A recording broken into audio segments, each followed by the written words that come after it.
आवडे हे रूप गोजिरे सगुण, आवडे हे रूप गोजिरे सगुण, पाहता लोचन सुखावले. आता दृष्टी पुढे ऐसाची तू राहे, जो मी तुझ पाहे पांडुरंगा. लाचावले मन लागलीशे गोडी, ते जीवे न सोडी ऐशे झाले. आता दृष्टी पुढे ऐसाची तू राहे, जो मी तुझ पाहे पांडुरंगा. तुका म्हणे आम्ही मागावी लढिवाळे, तुका म्हणे आम्ही मागावी लढिवाळे, पुरवावे आई माये बापा.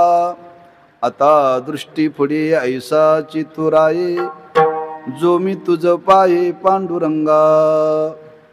पांडुरंगा करू प्रथम नमन, दुसरे चरण संतांचिया. त्यांच्या कृपादानी कथेचा विस्तारू, बाबाजी सद्गुरु दास तुका. नमो ज्ञानेश्वरा, नमो ज्ञानेश्वरा, निवृत्ती उदारा सोपान देवा.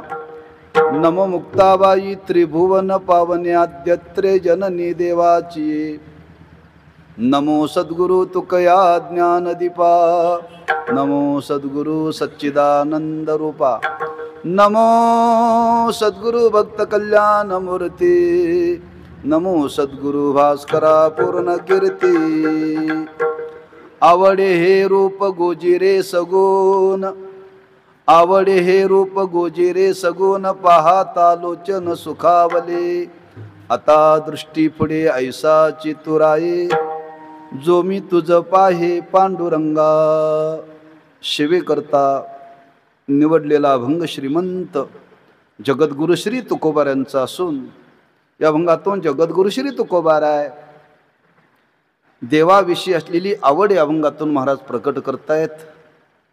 प्रतिवर्षाप्रमाणे संपन्न होणारा हा नामोत्सव श्री प्रभू रामचंद्र यांच्या जन्मोत्सवाच्या निमित्ताने, रामनवमीच्या निमित्ताने श्री राम मंदिर यादववाडी हरिभक्तीपरायण तानाजी पाटील यांच्या संयोजनाखाली आणि हरिभक्तीपरायण आमची विठ्ठलतात्या पाटील यांच्या मार्गदर्शनाखाली आणि त्या नामोत्सवातील आजची सेवा आपल्या वाट्याला आलेली आहे.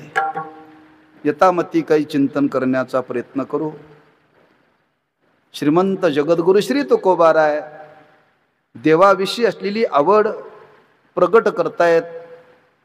आज समाजामध्ये परमार्थाची साधना घडण्याकरता ज्या अनेक गोष्टीची गरज आहे, त्याच्यामध्ये आवड ही महत्वाची बरं का. कारण परमार्थाची साधना करत असताना काही त्या साधनेच्या बाबतीत वर्णन केलेलं आहे. काही परमार्थ सवडीचा सांगितला, काही परमार्थ विधीचा सांगितला, काही परमार्थ आवडीचा सांगितला बरं का. मग परमार्थ हा सवडीचा असावा का विधीचा असावा का आवडीचा असावा? सवडीचा परमार्थ हा खरा परमार्थ नव्हे बरं का. सवडीचा परमार्थ हा खरा परमार्थ नव्हे. विधीचा परमार्थ हा आहे, पण विधीच्या परमार्थाच्या मागे सुद्धा आवड पाहिजे बरं का. बरेच लोक विधीचा परमार्थ करणारे आहेत. त्यांना विचारलं का हो आम्ही पंढरपूरला जातो. का जातो? सहज वडिलाची होती सेवा, म्हणून पूजितो या देवा. आमचे वडील जात होते नेमाने म्हणून आम्ही जातो. आवड नाही म्हणजे विधीचाही परमार्थ खरा नव्हे बरं का. त्याला आवडीची जोड पाहिजे. मग आज समाजाचा विचार केला तर आज हेच ऊन आहे बरं का, की ज्या मानाची आवड परमार्थाची पाहिजे त्या मानाची आवड आज परमार्थामध्ये नाही आहे. आज तुम्ही समाजाचं चित्र पहा. तात्यांना ज्ञात आहे, नेहमी प्रयत्न करणारी मंडळी आहेत. आणि आमचे तानाजी पाटील दरवर्षी हा कार्यक्रम ठेवतात की लोकांना आवड निर्माण व्हावी म्हणून, लोक यावेत म्हणून बरं का. तरीही लोक येत नाहीत का? आवडच नाही ना. कारण बळजबरीने लोकांना आणून चालत नाही, लक्षात ठेवा. बळजबरीने आणून चालत नाही, आवड असावी लागते. मग आवड असावी लागते का आवड निर्माण व्हावी लागते? आवड असावी लागते बरं का. त्याला अभिजात आवड म्हणतात. अभिजात आवड. आणि अभिजात आवडी सर्वांच्या जीवनामध्ये नाहीये, सर्वांच्या जीवनामध्ये नाही, लक्षात ठेवा. फार थोरांच्या जीवनामध्ये ही आवड आहे. कारण ती आवड निर्माण होण्याकरता अनेक जन्माचं सुकृत लागतं, अनेक जन्माचं पुण्य लागतं, लक्षात ठेवा. देवाविषयी आवड निर्माण होण्याकरता. आज आमच्या तुमच्या जीवनामध्ये आवड नाही असं नाहीये. म्हणून ब्रह्मलीन रंगनाथ महाराज प्रभणीकर गुरुजी म्हणायचे, ते म्हणायचे पापाने प्रपंच आवडतो आणि पुण्याईने परमार्थ आवडतो बरं का. आम्हा तुम्हाला प्रपंच आवडतो समजावं, आपल्या जीवनामध्ये पापाचा स्टॉक जास्त आहे, पाप जास्त आपल्याकडे. आपल्याला परमार्थ आवडत नाही समजावं, पुण्य कमी आहे. म्हणजे पापाने प्रपंच आवडतो आणि पुण्याईने परमार्थ आवडतो. ज्या अर्थी लोकांच्या अंतःकरणामध्ये देवाविषयी आवड नाही, त्या अर्थी त्या मानाचं पुण्य आपल्या जीवनामध्ये नाही, लक्षात ठेवा. सकल संतांनी वर्णन केलेलं आहे. ज्ञानोबांनी सहज वर्णन केले. बहुत सुकृताची जोडी, बहुत सुकृताची जोडी,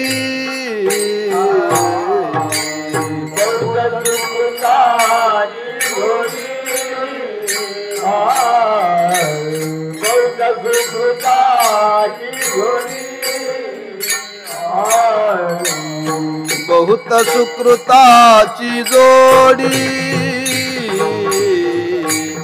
बहुत सुकृताची जोडी,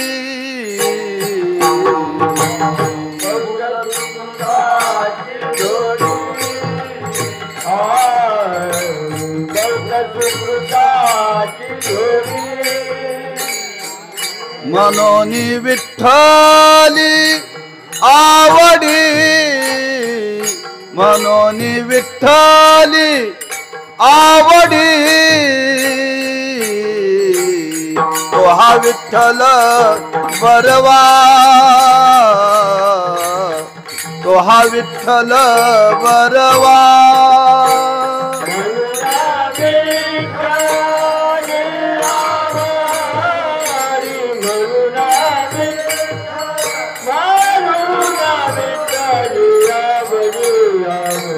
तो हा विठ्ठल,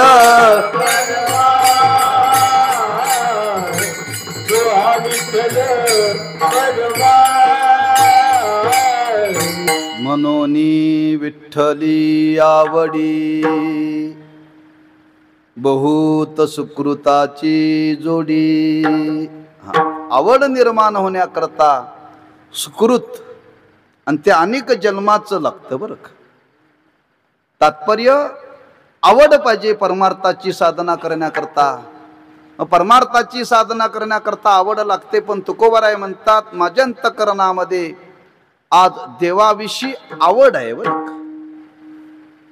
मग देवाविषयी आवड आहे. कोणत्या देवाविषयी आवड आहे? देवाची रूप 3 आहेत. देवात प्रकार नाहीत बरं का. देवाची रूप 3 आहेत. देवाची रूप अनंत आहेत. आम्ही तुम्ही देवाचे प्रकार केले, आम्ही तुम्ही देवाचे प्रकार केले, लक्षात. देवामध्ये प्रकार नाही आहेत, रूप अनेक आहेत. मग महाराजांना विचारलं, देवाविषयी आवड आहे, कोणत्या देवाविषयी आवड आहे? देवाची रूप प्रामुख्याने 3 सांगितली. एक निर्गुण निराकार, दुसरं सगुण निराकार आणि तिसरं सगुण साकार. अशी 3 रूप सांगितली बरं का. पैकी काहींना निर्गुण निराकाराविषयी आवड आहे, काहींना सगुण निराकाराविषयी आवड आहे आणि काहींना सगुण साकाराविषयी आवड आहे बरं का. पैकी महाराज इथं वर्णन करताना सांगतात की मला जी आवड आहे ते सगुण साकार परमात्म्याची आवड आहे बरं का. कोणी मनामध्ये शंका घेईल अभ्यासक असेल तर की तुकोबारांना सगुण साकार परमात्मा आवडत होता, निर्गुण निराकार आवडत नव्हता का, असं कोणी म्हणे. कुणी म्हणेल त्यांना सगुण साकार आवडत होता, सगुण निराकार आवडत नव्हता का. वास्तविक विचार केला तर रूप जरी अनेक सांगितले असले तरी स्वरूपाने परमात्मा एकच आहे बरं का. मग तुकोबाराय आपला हा भाव प्रगट करत असताना सगुण साकार परमात्म्याविषयी आवड आहे सांगण्याचं कारण काय, त्यांना निर्गुण निराकाराचा निषेध करायचा नाहीये, सगुण निराकाराचाही निषेध करायचा नाहीये. मग सगुण साकार देव का आवडतो, कारण काय, सांगण्याचं कारण काय. ज्यावेळी अर्जुनाने भगवंताकडे विश्वरूप पाहण्याची इच्छा प्रगट केली, अर्जुन विचार करत होता खरेच मला देव हे विश्वरूप दाखवेल का, विचारावं का न विचारावं का न विचारावं. शेवटी अर्जुनाने विचारणा केली, देवा मला विश्वरूप पाहायचं आहे. म्हटल्यानंतर भगवंतांनी दाखवलं. अर्जुनाने पाहिलं. पूर्ण 11वा अध्याय पहा, त्या संबंधाने केलेलं वर्णन आहे. आणि ते विश्वरूप अर्जुनाने पाहिलं आणि पाहिल्यानंतर शेवटी अर्जुन म्हणायला लागला, देवा मला आता हे नको आहे, मला नको आहे. मला जे पूर्वीच तुझं सगुण साकार रूप होतं तेच पुन्हा दाखव बरं का. आणि तेच पुन्हा दाखव म्हटल्यानंतर भगवंतांनी पुन्हा ते विश्वरूप आपलं बाजूला ठेवलं आणि सगुण साकार रूप देवानी प्रगट केलं अर्जुनाकरता. प्रगट केल्यानंतर शेवटी अर्जुनाने विचारणा केली, देवा खरंच तुला सगुण साकार स्वरूपाची भक्ती करणारे भक्त आवडतात का निर्गुण निराकाराची भक्ती करणारे तुला भक्त आवडतात. हा, सगुणाची भक्ती श्रेष्ठ आहे का निर्गुणाची भक्ती श्रेष्ठ आहे हे विचारण्याकरता 12वा अध्याय जन्माला आला बरं का. 11व्या अध्यायात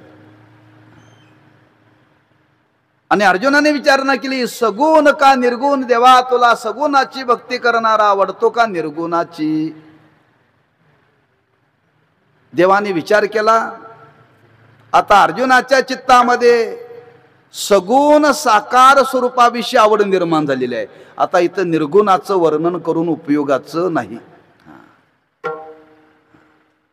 मग देवाने अर्जुनाच्या अंतःकरणाचा भाव जाणला आणि अर्जुनाच्या अंतःकरणाचा भाव जाणला आणि देवाने सांगितलं, अर्जुन उवाच एवं सतत युक्ताये भक्ता स्वाम परिउपासते ये चाप्यक्षरम व्यक्तम तेषांकी योग वित्तमः. श्री भगवान उवाच मय्यावेश्य मनो एवाम नित्ययुक्ता उपासते. अर्जुनाचा भाव जाणून देवाने सांगितलं, अर्जुना मला सगुणाची भक्ती करणाराच भक्त आवडतो. तिथं देवाला निर्गुण मान्य नाहीये. पुढच्या भक्ताची काय अवस्था आहे त्या अवस्थेला धरून बोलावं लागतं असं शास्त्र आहे बरं का. शास्त्र आहे. 18 पुराण तुम्ही पहा, त्या पुराणामध्ये वेगळा वेगळा भाव प्रगट केलेला आहे. शिवपुराण आहे, विष्णू पुराण आहे, गणेश पुराण आहे, देवी पुराण आहे. देवी पुराणामध्ये देवीचंच महत्व सांगितलंय, विष्णूचं सांगितलेलं नाही बरं का. विष्णू पुराणामध्ये विष्णूचंच महात्म्य सांगितलं, देवीचं महात्म्य सांगितलंच नाही. जो विष्णूचा भक्त आहे त्याला सांगायचं तू विष्णूचीच भक्ती कर, देवीची करू नकोस. जो देवीचा भक्त आहे त्याला सांगितलं देवीचीच भक्ती कर, तू विष्णूची करू नको. का? जशी ज्याची अंतःकरणामध्ये भक्ती आहे ती भक्ती वाढण्याकरता त्याच देवाचं महात्म्य सांगावं लागतं, असा पुराणाचा भाव आहे बरं का. याच न्यायाने अर्जुनाच्या अंतःकरणातला भाव देवाने जाणला की अर्जुनाच्या अंतःकरणामध्ये सगुणाविषयी प्रेम निर्माण झालेलं आहे. आता सगुणाचंच महत्व सांगावं लागेल. तुकोबाराने विचारलं, महाराज तुमचं म्हणणं काय? तुकोबाराय म्हणतात, आज माझ्या अंतःकरणामध्ये सगुणाविषयी आवड निर्माण झाली, याचा अर्थ आज समाजामध्ये सगुण भक्तीची वृद्धी होण्याकरता सगुणाचंच महत्व सांगितलं पाहिजे. निर्गुणाचं महत्व सांगून ती भक्ती वृद्धी होणार नाही का? त्याचे सर्व अधिकारी नाहीत, त्याचे सर्व अधिकारी नाहीत बरं का. आज सर्वांची सगुण साकार परमात्म्याची भक्ती घडावी. तेव्हा महाराजांना सांगावं लागलं, मला जो आवडतो देव तो सगुण साकार परमात्मा आवडतो का? आम्हा तुम्हाला त्या सगुण भक्तीमध्ये प्रवृत्त करण्याकरता तुकोबारायांनी एक आवडीची भूमिका घेऊन समाजाच्या समोर प्रगट केली. आम्हाला जर देव आवडत असेल तर कोणता देव आवडतो? आवडे हे रूप गोजी रे सगुण, आवडे हे रूप गोजी रे सगुण,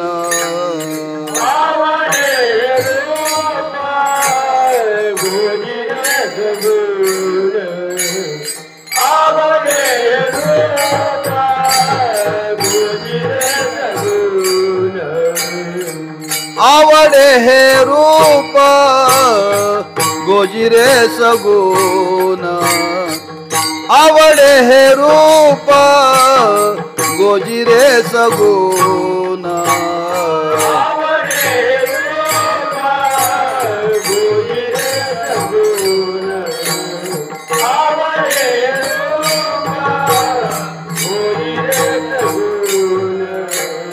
पाहता लोचन सुखावले, पाहता लोचन सुखावले,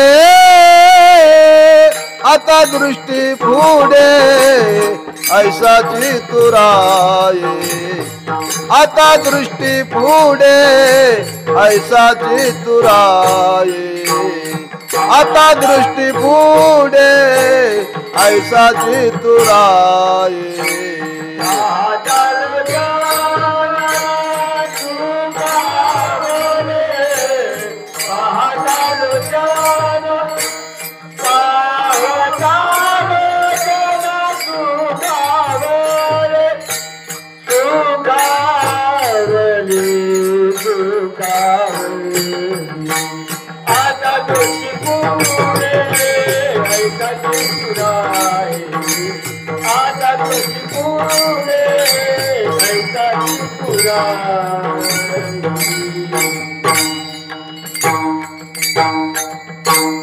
आवड हे रूप गोजी रे सगुण, पाहता लोचन सुखावले. महाराज या अभंगातून आवड प्रकट करतात आणि ती आवड सगुण साकार परमात्म्याविषयी असलेली आवड बरं का. आवड हे रूप गोजी रे सगुण उल्लेख केला बरं का. पाहता लोचन सुखावले, हे सगुण गोजी रे आवडे रूप. सगुण साकार परमात्मा आम्हाला आवडतो बरं का. का आवडतो? महाराज म्हणतात तो गोजीराय नाम सुंदर आहे. सुंदर आहे, इतका सुंदर आहे, त्या सौंदर्याला पाहिल्यानंतर पाहत राहावं एवढा तो सुंदर आहे बरं का. किंबहुना आज सौंदर्याची आवड जवळजवळ सकळ जीवांना आहे बरं का. सौंदर्याची आवड सकळ जीवांना आहे. सकळ जीवांना सौंदर्याची आवड आहे, पण महाराज म्हणतात खराच जर सुंदर कोण असेल तर तो परमात्मा सुंदर आहे बरं का. परमात्मा सुंदर आहे, कारण सगुण साकार परमात्म्याच्या ठिकाणी असलेलं सौंदर्य आहे. इतकं सौंदर्य आहे, इतकं सौंदर्य आहे, नवर नवे ते तेची शोभा. त्या भगवंताच्या सौंदर्याचं वर्णन करताना महाराज म्हणतात इतका परमात्मा सुंदर आहे, न वर्णवे ते तेची शोभा. त्या भगवंताचं सौंदर्य अवाच्य स्वरूपाचं आहे, शब्दातीत आहे. शब्दाने वर्णन करता येण्याजोगं नाहीये. इतका तो परमात्मा सुंदर आहे. त्या आणि असा जो परमात्मा सुंदर आहे, महाराज म्हणतात अशा सुंदर असणाऱ्या सगुण साकार परमात्म्याविषयी आमच्या चित्तामध्ये आवड आहे. नाम सगुण साकार परमात्म्याची आवड निर्माण व्हावी बर का. सगुणाची भक्ती आज सर्वांनी केली पाहिजे. प्रत्येकाच्या जीवनामध्ये सगुणाची उपासना घडली पाहिजे. जसं आपण नामाचं महात्म्य पाहिलं तशी सगुणाची उपासना प्रत्येकाच्या जीवनामध्ये घडली पाहिजे. का घडली पाहिजे? महाराजांनी त्याचं उत्तर दिले, अवघ्या दशा येण्याची साधती मुख्य उपासना सगुण भक्ती प्रगटे भावशुद्धी जाणून या. अवघ्या दशा येण्याची साधती. आपला परमार्थाचा प्रवास पूर्णत्वाला जावा असं वाटत असेल तर आपल्या जीवनामध्ये त्या सगुणाची उपासना घडली पाहिजे बरं का. सगुणाची उपासना घडली पाहिजे. अनादी कालापासून आपल्या या भारत भूमीमध्ये ही सगुणाची उपासना केली जाते. म्हणून तुम्ही युगाचा विचार करा. प्रत्येक युगामध्ये देवाचं प्रगटीकरण आहे. प्रत्येक युगामध्ये देवाचं प्रगटीकरण आहे. त्रेतायुग, कृतायुग, द्वापार युग, कलियुग. प्रत्येक युगामध्ये देव प्रगट झाला. कशा करता? त्याला काय धंदा नव्हता, काय त्याला काम नव्हतं म्हणून नाही का. त्या येण्याच्या मागं कारण आहे, अनेक कारण आहे. त्यातलं एक कारण आहे की आज प्रत्येकाच्या जीवनामध्ये काहीतरी उपास्य दैवत पाहिजे, उपासना घडली पाहिजे. मग कुणाची उपासना घडावी? सगुणाची. मग ज्या सगुणाची उपासना घडावी त्या सगुण रूपाने तो परमात्मा भूतलावरती वेळोवेळा अवतीर्ण झालेला आहे बरं का. अवतीर्ण झालेला आहे. याचा अर्थ आज आपल्या जीवनामध्ये त्या सगुण साकार परमात्म्याची उपासना घडली पाहिजे. ज्याच्या जीवनामध्ये दैवत, उपास्य दैवत नाही, त्याच्या जीवनाला किंमत शून्य आहे बरं का. त्याच्या जीवनाला किंमत शून्य आहे. प्रत्येकाच्या जीवनामध्ये उपासनेची गरज आहे. उपासना नसेल तर तो माणूसच नव्हे बरं का. माणूसच नव्हे. कारण उपासना करण्याने एक परमार्थाची साधना दिवसेंदिवस दृढ होते. दृढ होते, लक्षात ठेवा.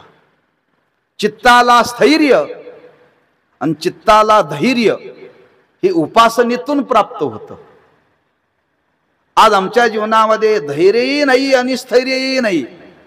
का नाही आहे? उपासनेचा अभाव आहे. उपासनेचा अभाव आहे.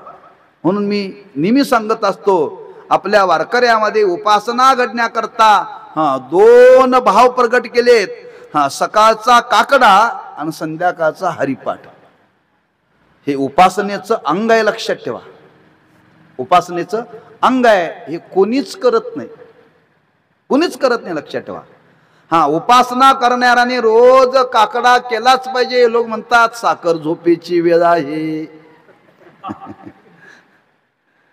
साखर झोपेची वेळ आहे. देवाला एवढ्या लवकर उठवण्यापेक्षा सावकाश सूर्योदय झाल्यानंतर उठवून चालायचं नाही का? एकाने प्रश्न मांडला, काही बदल जीवनामध्ये करायला पाहिजे देवाने बरं का. एक जण म्हटला शेवटी मनुष्याचा मृत्यू होतो. आता मृत्यू झाल्यानंतर त्याच्या अंत्ययात्रेला लोक येतात. कोण येतं कोण येत नाही कसं काय असं म्हणून एकाने प्रश्न केला. म्हणले महाराज असं देवाने करायला पाहिजे होतं की अंतयात्रेला जागण्याच्या आधी 5 मिनिटं देवाने त्याला प्राण द्यायला पाहिजे. त्यांनी उठून बसायचं, कोण कोण आलंय बघायचं आणि पुन्हा प्राण सोडून पुन्हा अशी काहीतरी देवानी व्यवस्था करायला पाहिजे होती. जे कोण काय कल्पना मांडली एक वास्तविक आहे बरं का, मी कथाकथित सांगत नाही. एकाने प्रश्न केला, तो मनुष्य आहे मिरज जवळचा, गावाचं नाव मी विसरून गेलो. मी कीर्तनाला गेलो आणि त्यांच्या गावातलाच एक तरुण वारला. त्या दिवशी कीर्तन ते थांबलं बरं का. त्यांनी अनेक प्रश्न केले, त्यातून हा प्रश्न केला बरं का. तसं काही लोक म्हणतात देवाने लवकर उठण्यापेक्षा उशिरा उठला असता तर आम्ही काकडा केला असता, बदल करायला पाहिजे असं नाही बरं का. काही कालाला महत्व दिलंय, तो ब्राह्ममुहूर्त आहे आणि त्या कालामध्ये ती साधना केली पाहिजे. तात्पर्य काकडा आणि हरिपाठ हे उपासनेचं अंग आहे. किंबहुना उपासनाच आहे. म्हणून ज्याला वारकरी म्हणून घ्यायचा आहे त्याने काकडा आणि हरिपाठ केलाच पाहिजे. किंबहुना त्याच्या पुढे जाऊन सांगतो, ज्याला काकडा आणि हरिपाठ करता येतो त्यांनीच माळ घालावी, तर घालूच नाही बरं का. ही उपासना घडत असेल तर जीवनामध्ये करावं, लक्षात ठेवा. म्हणजे एवढं सांगण्याचं कारण आहे, तुकोबाराय सगुण साकार परमात्म्याविषयी आवड प्रकट करतात. त्याचं कारण की आज समाजामध्ये ही सगुणाची आवड निर्माण व्हावी. प्रत्येक मनुष्य उपासनेमध्ये प्रवृत्त व्हावा हा त्याच्या मागचा हेतू आहे. दुसरा हेतू काही नाही. त्यांच्या आवडीचा विचार केला तर त्यांची आवड जर पाहिली तर त्यांची आवड आहे का नाही हे सांगण्याची गरज नाही बरं का. पण समाजाला ह्या परमार्थाच्या साधनेमध्ये प्रवृत्त करण्याकरता त्यांनी सांगितलं की सगुणाची उपासना करण्याकरता ही घडली पाहिजे. आणि ती घडण्याकरता तुकोबाराय म्हणतात, तो आम्हाला सगुण साकार परमात्मा आवडतो. आवडे हे रूप गोजिरे सगुण. सगुण साकार परमात्मा अतिशय सुंदर आहे, तो आम्हाला आवडतो. नुसता देव आवडतो यात नवल नाहीये. देवाच्या संबंधाने जे जे केलेले उपचार आहेत ते आम्हाला सर्व आवडतात. जसा देव आवडतो तसं देवाचं नाम आवडतं. जसा देव आवडतो तसं देवाचे भक्त आवडतात. जसा देव आवडतो तसं देवाचं ठिकाण आवडतं. देवाच्या संबंधाने सगळी आवड आमच्या जीवनामध्ये बरं का. म्हणून आमच्या जीवनामध्ये दुसरी तिसरी आवड काही नाही. महाराजांनी वर्णन केले. महाराज म्हणतात, आम्हाला देव आवडतो आणि देवाचं नाम आवडतो. मृत्यूलोकी आम्हा आवडते परी. पुढं नाही एका हरी नामे वीन. एक भगवंताच्या नामाच्या व्यतिरिक्त आम्हाला काहीही आवडत नाही, लक्षात ठेवा. ज्ञानोबारांनी सुद्धा हेच वर्णन केले बरं का. गोड तुझे नाम विठोबा आवडते माझ, तुझे उच्चारिता मना येतसे लाज. आवड बरं का. म्हणजे देवाविषयी आवड, देवाच्या संबंधी देवाचं नाम, देवाच्या संबंधाने भक्त, यादीच्या यादी तुकोबारांनी दिलेली आहे. त्याच्या संबंधाने आम्हाला सर्व आवडतं. तुझ्या आवडीने आवडी बरं का. असं वर्णन आहे गवळणीत. ज्याच्या आवडीने आवडे इतरी. म्हणजे भगवंताच्या आवडीने हे आवडतात. म्हणून तर तुकोबाराने वर्णन केले, माझी ये जातीचे मज भेटो कोणी, आवडीची धनी पुरविती. आम्हाला कोण आवडत?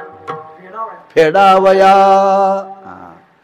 म्हणजे आम्हाला कोण आवडतं? आम्हाला इवाई आवडत नाही, आम्हाला जावई आवडत नाही. आम्हाला या भगवंताची भक्ती करणारेच आवडतात. बाकी कोणी आवडत नाही बरं का. म्हणून महाराजांनी यादी दिली, आवडे हे आवडे पंढरी भीमा पांडुरंग.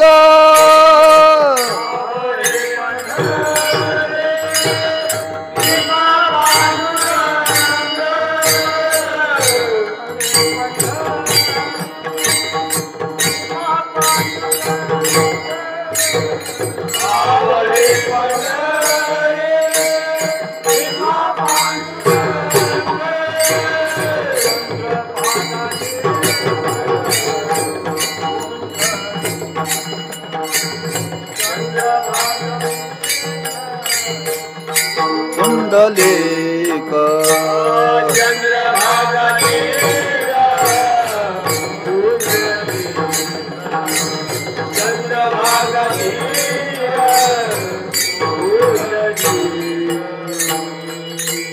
आवडी पंढरी भीमा पांडुरंग चंद्रभागा लिंग पुंडलिक आवडे पंढरी भीमा पांडुरंग.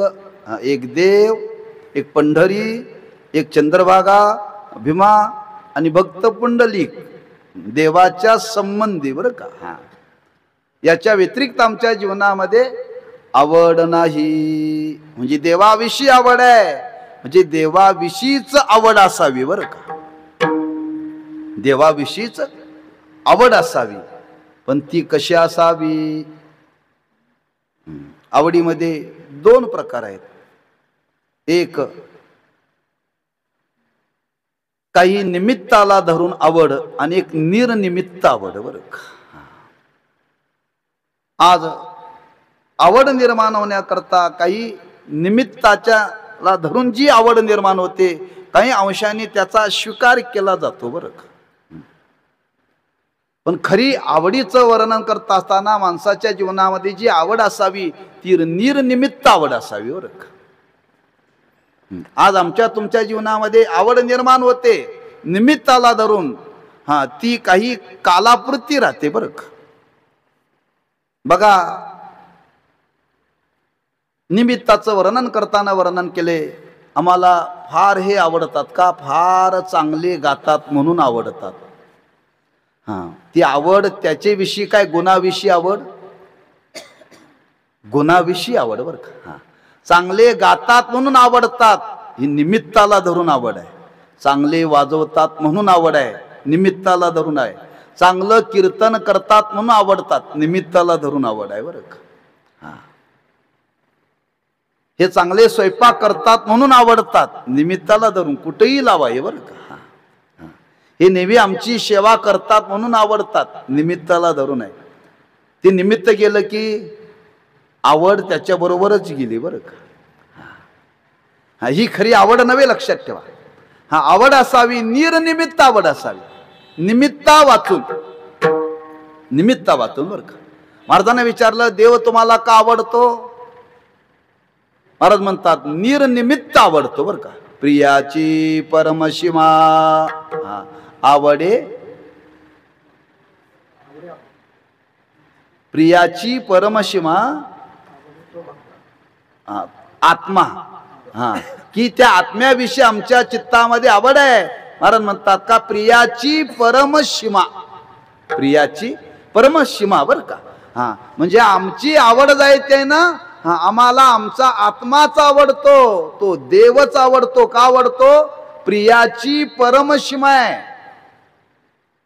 प्रियाची परमशिमा म्हणतो आवडतो, म्हणजे ही आवड आहे, निर्निमित्त आवड आहे बरं का. हा, म्हणून जागोजागी संत महात्म्यांनी आवडीच्या संबंधाने वर्णन केले.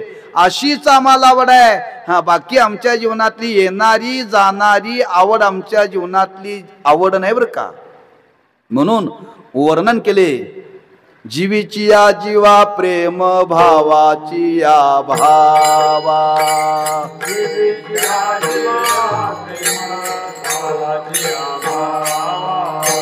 जीवीची या जीवा प्रेम भावाची या भावा,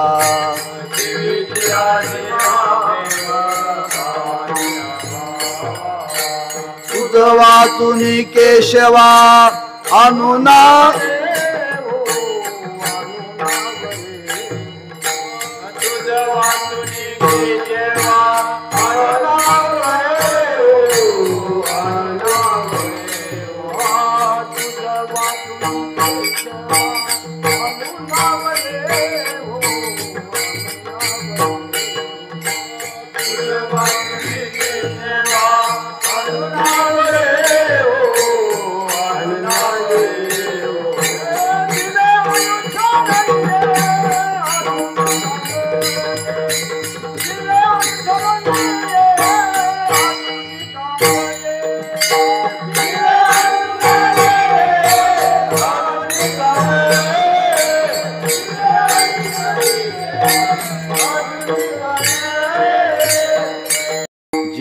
या जीवा प्रेम भावाची या भावा तुझ वाचुनी केशवा अनुनावडे तुझ्या वाचून महाराज म्हणतात आम्हाला कोणीही आणि काहीही आवडत नाही. आपल्याला सुद्धा खरी आवड जर पाहिली ना आपल्याला सुद्धा आपलंच आपल्यावरती खरं प्रेम आहे बरं का. हे कधी कळतं एखादा रोग व्हावा रोग दुर्धर रोग व्हावा आणि रोग झाल्यानंतर डॉक्टर म्हणतात काय नाही तुमचा पाय कमरेतून काढायला पाहिजे. ते म्हणतोय कमरेतून दोन्ही पाय काढायची वेळ आले तरी चालेल पण प्राण वाचेल जीव वाचेल असं काहीतरी करा. जीव वाचेल असं काहीतरी करा. हात काढायची वेळ आलं तरी चालेल पण जीव वाचला पाहिजे. म्हणजे कोणावरती प्रेम आहे? शरीरावरती नाही जीवावरती. आपल्यावरती आपलं प्रेम आहे लक्षात ठेवा. ती गोष्ट सांगितली जाते. खरंच प्रेम आहे का? एकाने प्रयोग केला की एका हौदामध्ये पाणी सोडलं माकडीनं आणि त्या माकडीचं पिलं आणि त्या हौदामध्ये पाणी सोडल्यानंतर जसं जसं पाणी वाढायला लागलं तसं ते त्या माकडीने आपल्या पिलाला वर वर घ्यायला सुरुवात केली बरं का. पाणी खांद्यावर आलं. खांद्यापर्यंत आल्यानंतर त्यांनी पिलाला वर उचललं डोक्यावर घेतलं बरं का. जसं जसं पाणी वाढायला लागलं त्या माकडीनीच्या नाकात तोंडात चाललं. नाकात तोंडात चालल्यानंतर तिने काय केलं पिलाला पायाखाली घेतलं आणि आपण वर झाले. जोपर्यंत प्राण जात नव्हता जीव जात नव्हता तोपर्यंत त्यांनी दुसऱ्यावरती प्रेम केलं. किंवा लक्षात आलं आता आपलाच प्राण चाललाय आता आपणच आपल्याला सांभाळलं पाहिजे. त्यातून सिद्ध होतं माणसाचं खरं प्रेम आपल्यावरतीच आहे दुसऱ्यावरती नाही आहे आपल्यावरतीच आहे. तसं तुकोबाराय म्हणतात जीवाची या जीवेची या जीवा प्रेम भावाची या भावा तुझ वाचुनी केशवा अनुनावडी. त्या देवाशिवाय आम्हाला काही आवडत नाही का? निर्निमित्त प्रेमाचा विषय देव आहे. निर्निमित्त आमच्या जीवनामध्ये देवाविषयी आवड आहे.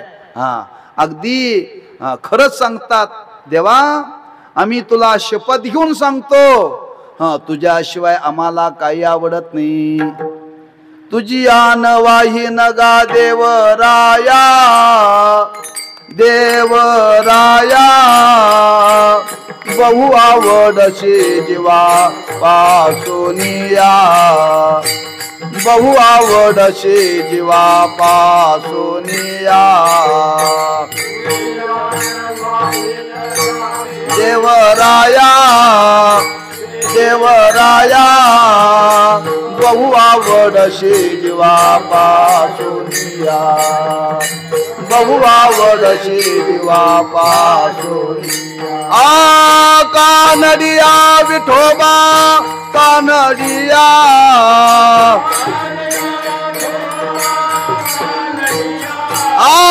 कानडिया विठोबा कानडिया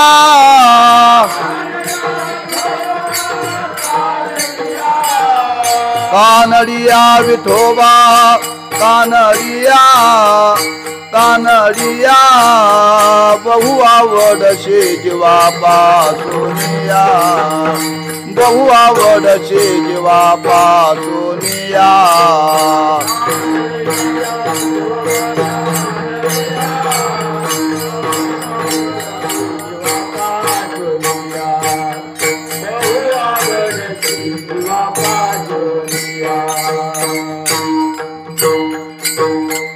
तुझी आन वाही नगा देवराया बहु आवडशी जीवा पासोनिया आवडे हे रूप गोजिरे सगुण. तो सगुण साकार परमात्माच आम्हाला आवडतो किंबहुना आम्हाला देवच आवडतो. नवे नवे आवडीचा विषय देवच असावा बरं का.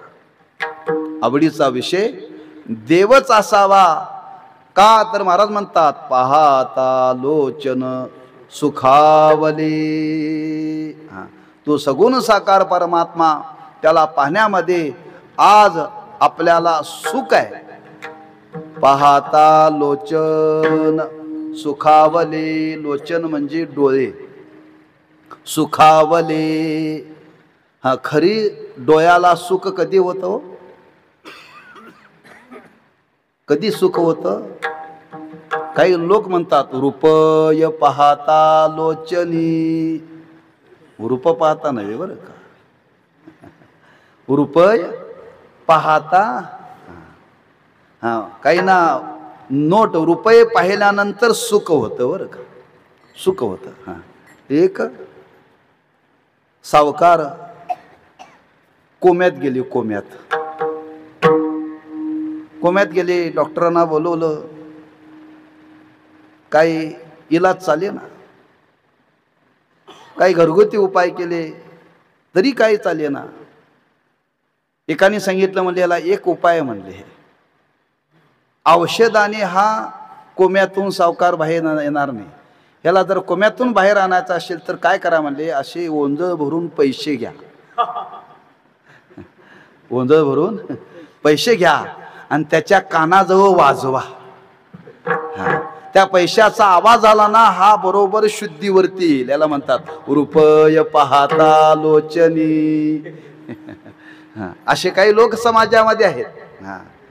पण महाराज म्हणतात हे सुख नव्हे.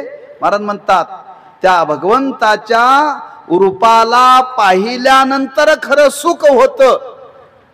पाहता लोचन सुखावले. नवे नवे तुकोबारे म्हणतात नुसतं सुख नाहीये, सुखालाही सुख होतं. पाहता श्रीमुख सुखावले सुख, पाहता श्रीमुख सुखावले सुख.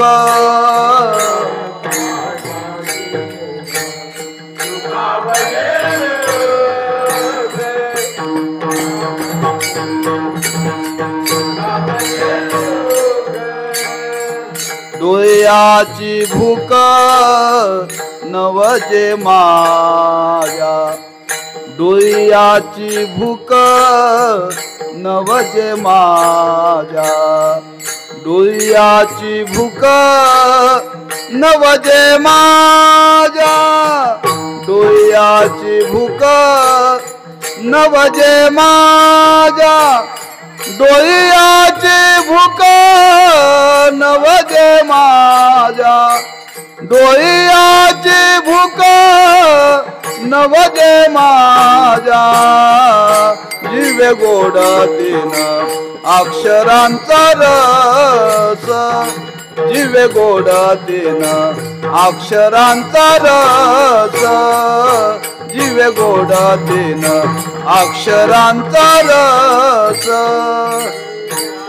भूक माझ्या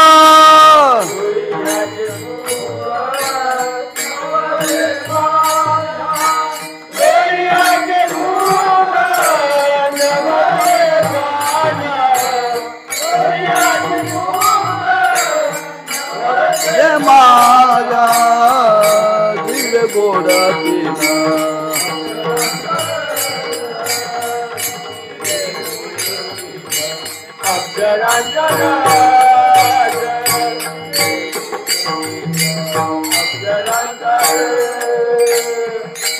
पाहता श्रीमुख सुखावले सुख, डोळ्याची भूक नवजे माझ्या, पाहता लोचन सुखावले.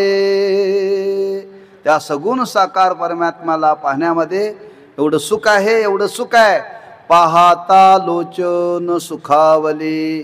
आणि असा जो परमात्मा, त्या परमात्म्याच्या ठिकाणी असलेलं सौंदर्य आणि त्या सौंदर्याचा परिणाम महाराज म्हणतात आता दृष्टी पुढे, आता दृष्टी पुढे ऐसा चितूर आहे, जो मी तुझ पाहे पांडुरंगा. लाचावले मन लागलीशी गोडी, ते जीवे न सोडी ऐसे झाले तुका म्हणे आम्ही मागावी लढीवाळे. पुरवावी आई माय बापा आता दृष्टी पुढे ऐसा चितुराये जो मी तुझ पाहे पांडुरंगा विठोबा रखुमाये जय जय विठोबा रखुमाये टाळे टाळे टाळे सर्वांनी टाळे वाजवा जय जय विठोबा रखुमाये जय जय विठोबा रखुमाये आवडे हे रूप गोजेरे सगोन पाहता लोचन सुखावले आता दृष्टी पुढे ऐसा चितुराये जो मी तुझ पाहे पांडुरंगा श्रीमंत जगद्गुरु श्री तुकोबाराय आपल्या अंतःकरणामध्ये देवाविषयी असलेली आवड प्रगट करतायत. का प्रगट करतायत? आपल्याही अंतःकरणामध्ये देवाविषयी आवड निर्माण व्हावी बरं का. हा, देवाविषयी आवड निर्माण होणं हे एक परमार्थाचं एक लक्षण आहे बरं का. हा, आज आमच्या तुमच्या चित्तामध्ये देवाविषयी खरी आवड नाहीये. हा, पण प्रत्येकाच्या अंतःकरणामध्ये देवाविषयी आवड निर्माण होण्याची गरज आहे. आणि ती आवड निर्माण होण्याकरता संत महात्म्याने स्वतःची आवड आज आमच्या तुमच्या समोर प्रगट केली.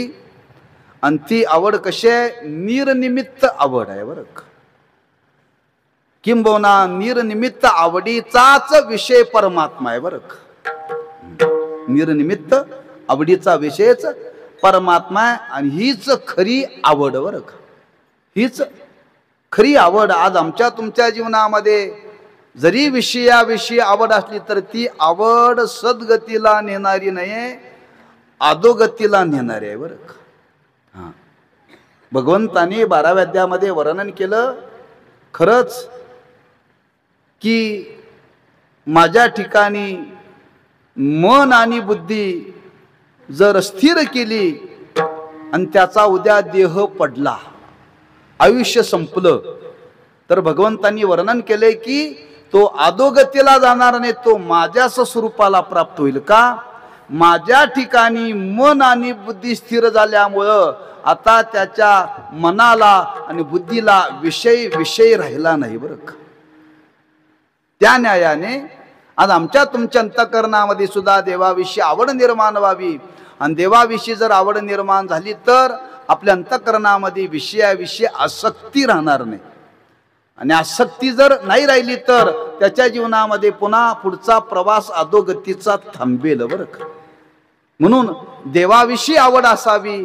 आणि ती आवड प्रगट करताना तुकोबारे म्हणतात कशी आवड आहे?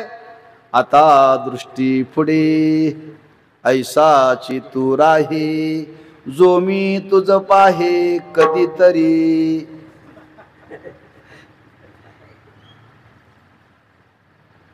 वेळोवेळावर खा. आता दृष्टी पुढे ऐसा चितूर आहे जो मी तुझ पाहे पांडुरंगा. किंवा वेळोवेळा हा त्या भगवंतालाच पात्र राहावं. हा, तोच परमात्मा आमच्या डोळ्यासमोर अखंड राहावा. आता दृष्टी पुढे ऐसा चितूर आहे, हेच रूप आमच्या डोळ्यासमोर अखंड राहो.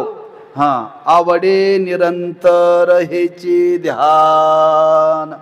हा, या स्वरूपापासून आमची दृष्टी आमची वृत्ती बाजूला जाऊ नये. आता दृष्टी पुढे ऐसा चितूर आहे.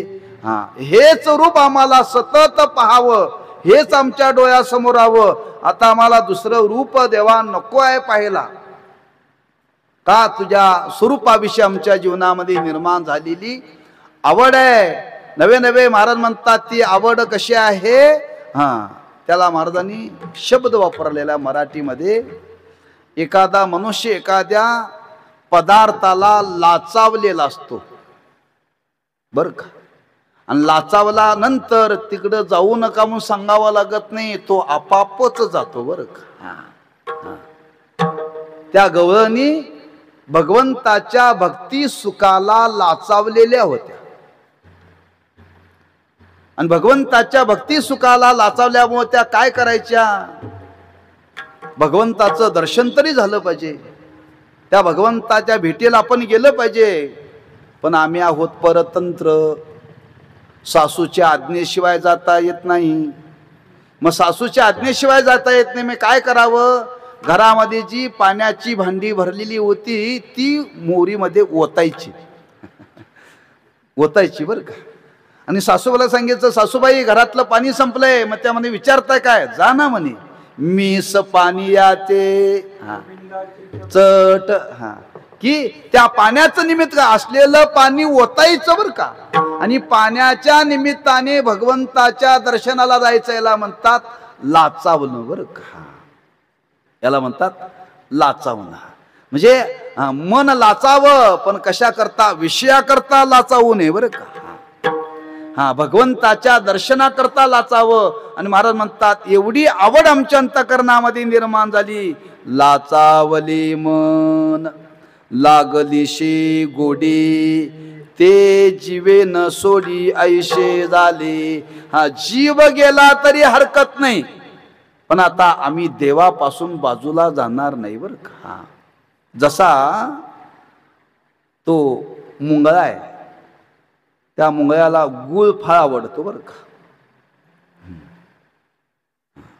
इतका आवडतो एखादा मुंगळा जर त्या गुळाला जर चिकटला आणि तुम्ही त्याला जर बाजूला काढायचा प्रयत्न केला तर काय घडतं? हा, त्याचं धड एकीकड आणि शिर एकीकड. हा, त्या मुंगळ्याला ओढून काढतं तर शिर त्या गुळालाच राहतं आणि धड का. एवढी आवड त्या मुंगळ्याला गुळाची आहे. महाराज म्हणतात तशी आवड आमच्या जीवनामध्ये देवाविषयी बरं का. लाचावले मन लागली शे गोडी, ते जीवे न सोडी ऐशे झाले. आता दृष्टी पुढे ऐसाची तू राहे, जो मी तुझ पाहे पांडुरंगा. हे पांडुरंगा, हा हेच रूप तुझं आमच्या डोळ्यासमोर अखंड राहो. आणि ते अखंड राहण्याकरता देवा आम्ही तुझे लढीवाळ भक्त आहोत. आणि लढीवाळ भक्त असल्यामुळे देवा लढीवाळ भक्ताची इच्छा पूर्ण देवा तू केली पाहिजेस बरं का.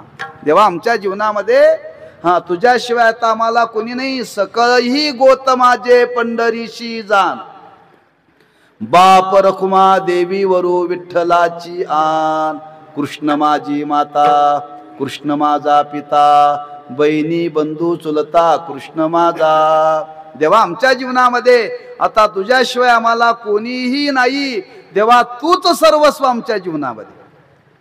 तेव्हा आमच्या जीवनामध्ये माई तूच आहेस आणि बापही तूच आहेस. तेव्हा बालकाची इच्छा पूर्ण देवा तूच केली पाहिजे. आम्ही जे जे मागावं देवा ते ते तू पुरवावं का. आम्ही लढीवाळ भक्त आहोत. तुका म्हणे आम्ही मागावी लढीवाळ, तुका म्हणे आम्ही मागावी लढीवाळ.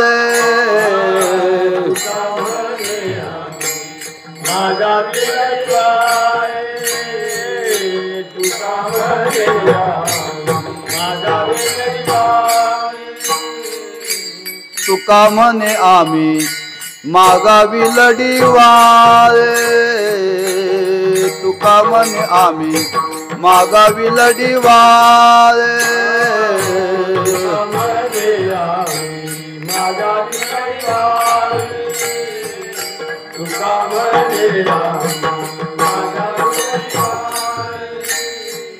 पुरवावी आळी माय बापे, पुरवावी आळी माय बापे. आता दृष्टी पुढे ऐसाची तू राये, आता दृष्टी पुढे ऐसाची तू राये, आता दृष्टी पुढे ऐसाची तू राये.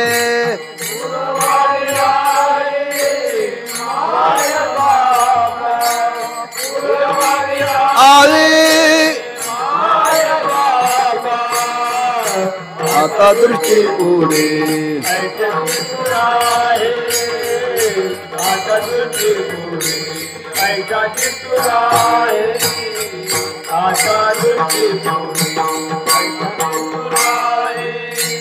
जो मी तुझ पाहे पांडुरंगा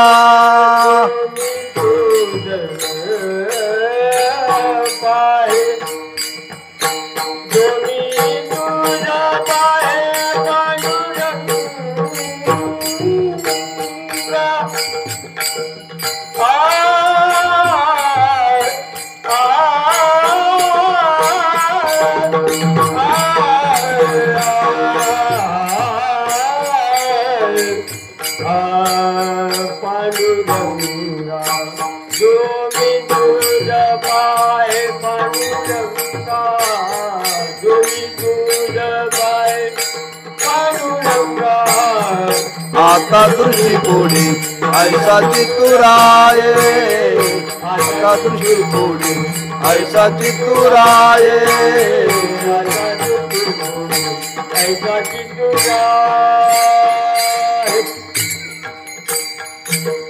तुका म्हणे आम्ही मागावी लढीवाळे पुरवावे आळे माय बापा किंवा माय बापे आता दृष्टी पुढे ऐसा चित्तुराये जो मी तुझ पाये पांडुरंगा पुरवावी आळी आळी नाम इच्छा तेव्हा तूच ही पूर्ण करावी का आमच्या आवडीचा विषय तू आहेस तुझ्याशिवाय आम्हाला काही आता आवडत नाही तेव्हा ही आवड आमच्या जीवनातले नाम हे तुझं रूपच आमच्या डोळ्यासमोर अखंड असो याच्या व्यतिरिक्त आम्हाला दुसरं काहीही आवडत नाही तात्पर्य एवढी अनन्य भावाने देवाविषयी आवड असावी बरं का आणि ती महाराजांनी या अभंगातून प्रगट केली की आमच्या तुमच्या चित्तामध्ये सुद्धा देवाविषयी आवड निर्माण व्हावी मी आरंभाला एक मुद्दा बोलून गेलो आवड निर्माण होण्याकरता सुकृत लागतं आता आमच्या तुमच्या जीवनामध्ये आवड होण्याकरता तेवढं सुकृत तेवढं पुण्य नाही थोडंफार आहे मग ज्यांच्या जीवनामध्ये नाही त्यांनी काय करावं त्याला दुसरा काय पर्याय आहे की नाही जसं मागचं सुकृत असेल तर आवड निर्माण होते पण एक दुसरं त्याचं कारण सांगितलं देवाचे गुणानुवाद देवाची कथा जर पुन्हा पुन्हा पुन्हा पुन्हा पुन्हा पुन्हा जर ऐकली ना आवड निर्माण होते बरं का आवड निर्माण होते आम्हाला प्रपंचाची आवड का पुन्हा पुन्हा पुन्हा पुन्हा पुन्हा प्रपंचात राहून होच बरं का जन्माला आल्यापासून चौघाच्या खांद्यावरती जाईपर्यंत आपण कुठं आहे मंडपात आहे प्रपंचातच आहे सतत प्रपंचात आहे जन्माला आलेल्या मुलाला आपण प्रपंचाचीच आवड निर्माण करतो का परमार्थाची आवड निर्माण करतो पुन्हा पुन्हा त्याच्या कानावरती प्रपंचाचंच वर्णन करतो प्रपंचाचं वर्णन करून करून करून करून त्याला प्रपंचाची आवड निर्माण होते तसं भगवंताचे गुण भगवंताचं नाम भगवंताची कथा जर पुन्हा पुन्हा पुन्हा पुन्हा जर ऐकली तर आवड निर्माण होते आणि ती आवड निर्माण व्हावी म्हणून हा उत्सव आहे रोज आपण ऐकायला कशा करता यावं वेळात वेळ काढून यावं त्या भगवंताच्या काही कथा त्याचं गुण काही त्याचं नाम महात्म्य ऐकावं आणि त्या ऐकण्यातून समाजामध्ये भगवंताच्या विषयी आवड निर्माण व्हावी म्हणून श्रवणाने आवड निर्माण होते म्हणून आपण पुन्हा पुन्हा ती भगवंताची कथा गाणूनवाद आपण श्रवण केले पाहिजे आणि तो जर आपण जीवनामध्ये प्रयत्न केला तर हळूहळू का विना आवड आपल्या जीवनामध्ये निर्माण होईल म्हणून आवडीचा विषय देव असावा म्हणून तुकोबाराय म्हणतात आम्हाला तो सगुण साकार परमात्मा आवडतो आवडे हे रूप गोजे रे सगुण पाहता लोचन सुखावले ज्ञानेश्वर माऊली ज्ञानराज माऊली तुकाराम जय जय ज्ञानेश्वर माऊली ज्ञानराज माऊली तुकाराम जय जय ज्ञानेश्वर माऊली ज्ञानराज माऊली तुकाराम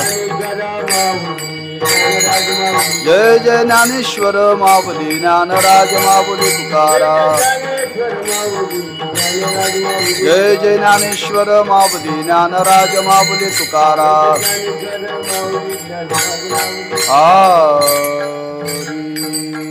आवडे हे रूप गोजेरे सगोन पाहता लोचन सुखावले आता दृष्टी पुढे ऐसा चितुराये जो मी तुझ पाहे पांडुरंगा लाचावले मन लागली शे गोडी ते जीवन सोडे ऐशे झाले तुका म्हणे आम्ही मागावी लढी वाळे पुरवावे आई माय बापा आता दृष्टी पुढे ऐसा चितुराये जो मी तुझ पाहे पांडुरंगा वेळेची मर्यादा मनी मानशी घेऊन काही अभंगाचा विचार आपल्यासमोर प्रगट केलेला आहे. त्या भगवंताकडे एवढंच आपल्याला मागायचं आमच्या जीवनामध्ये भगवंताविषयी आवड निर्माण हळूहळू का विना व्हावी एवढी त्या भगवंताच्या चरणी प्रार्थना करून सेवेला पूर्णविराम द्यायचा. झालेली सेवा त्या भगवंताच्या संत महात्म्यांच्या श्रीगुरूंच्या चरणी समर्पण करून सेवेला पूर्णविराम द्यायचा आहे. पायाच्या प्रसादे काही बोलिलो विनोदे मज क्षमा करणे संती नवे अंगभूत युक्ती नोहिया उपदेश तुमचे बडबडिलो शेष तुमच्या कृपेचे पोसणे जन्मोजन्मी तुका म्हणे तुकाराम तुकाराम तुकाराम तुकाराम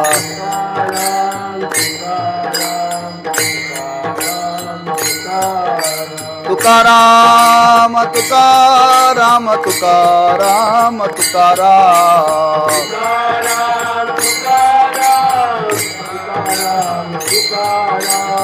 तुकाराम तुकाराम तुकाराम तुकाराम